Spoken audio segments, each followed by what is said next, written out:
Toda pessoa que pensa teme a guerra nuclear. E toda nação tecnológica a planeja. Todo mundo sabe que ela é uma loucura. E todo país tem uma desculpa. Há uma cadeia lúgubre de causalidade. Os alemães estavam trabalhando em uma bomba no início da Segunda Guerra Mundial. Então, os americanos tinham que fazê-la primeiro. Se os norte-americanos tinham uma, os russos tinham que ter uma. Depois, os britânicos, os franceses, os chineses, os indianos, os paquistaneses. Muitas nações agora colecionam armas nucleares. Elas são fáceis de fazer. Pode-se roubar material físsil de reatores nucleares. Armas nucleares tornaram-se quase uma indústria artesanal caseira.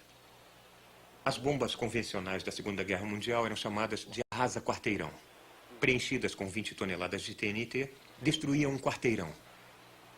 Todas as bombas, jogadas em todas as cidades na Segunda Guerra Mundial, somaram 2 milhões de toneladas de TNT, 2 megatons. Coventry, Roterdã, Dresden e Tóquio. Toda a morte que choveu dos céus entre 1939 e 1945. 100 mil arrasa-quarteirões, 2 megatons. Hoje, 2 megatons é o equivalente a uma única bomba termonuclear. Uma bomba com a força destruidora da Segunda Guerra Mundial. Mas há dezenas de milhares de armas nucleares. As forças de mísseis e bombardeios da União Soviética e dos Estados Unidos têm ogivas apontadas para mais de 15 mil alvos designados. Lugar algum do planeta está a salvo. A energia contida nessas armas, gênios da morte, esperando pacientemente o esfregar das lâmpadas, totaliza muito mais de 10 mil megatons, mas com a destruição concentrada eficientemente, não por 6 anos, mas por algumas horas. Uma arrasa-quarteirão para cada família do planeta. Uma Segunda Guerra Mundial a cada segundo, com a duração de uma tarde preguiçosa.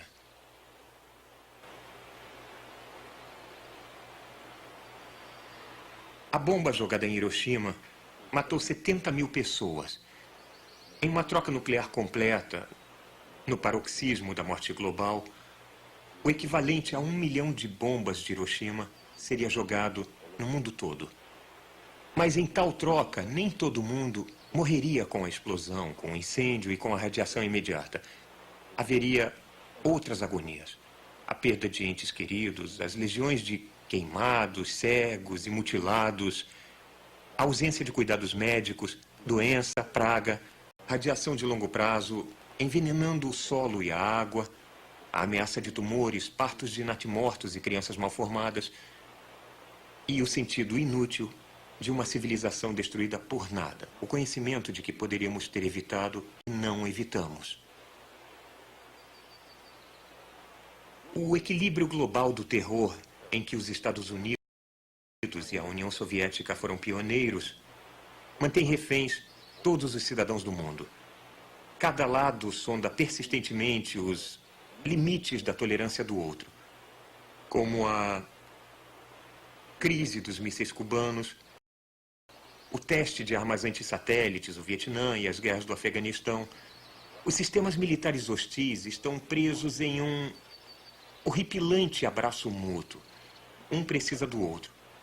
Mas o equilíbrio do terror é um equilíbrio delicado, com muito pouca margem para erros de cálculo. E o mundo se empobrece gastando $1 trilhão por ano em preparativos para a guerra e empregando talvez metade dos cientistas e altos tecnólogos do planeta em esforços militares. Como explicaríamos tudo isso a um observador extraterrestre imparcial? Que relatório faríamos do nosso gerenciamento do planeta Terra? Nós ouvimos a argumentação feita pelas superpotências. Sabemos quem fala pelas nações. Mas quem fala pela espécie humana? Quem fala pela Terra? De uma perspectiva extraterrestre, A nossa civilização global está claramente à beira do fracasso na tarefa mais importante que enfrenta: preservar a vida e o bem-estar de seus cidadãos e a futura habitabilidade do planeta. Mas, se queremos conviver com a probabilidade crescente de uma guerra nuclear, não deveríamos querer também explorar vigorosamente todos os meios possíveis para evitar a guerra nuclear? Não deveríamos considerar em toda a nação grandes mudanças nos modos tradicionais de fazer as coisas, uma reestruturação fundamental de instituições econômicas, políticas, sociais e religiosas?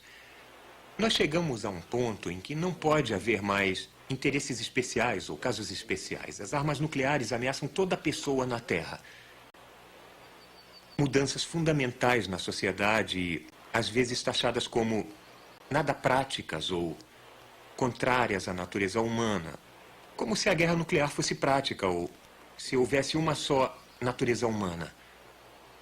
Mas mudanças fundamentais podem claramente ser feitas, estamos cercados por elas. Nos 2 últimos séculos, a escravidão abjeta, que estava entre nós há milhares de anos, quase foi totalmente eliminada em uma estimulante revolução mundial. As mulheres, maltratadas sistematicamente por milênios, estão ganhando gradualmente os poderes político e econômico tradicionalmente negados a elas. E algumas guerras de agressão foram impedidas ou encurtadas recentemente por causa de uma repugnância sentida pelo povo das nações agressoras. Os velhos apelos raciais, sexuais, religiosos e chauvinistas e o fervor nacionalista raivoso estão começando a não dar certo. Desenvolve-se uma nova consciência que vê a Terra como um organismo único e que reconhece que um organismo em guerra consigo mesmo está condenado. Nós somos um planeta.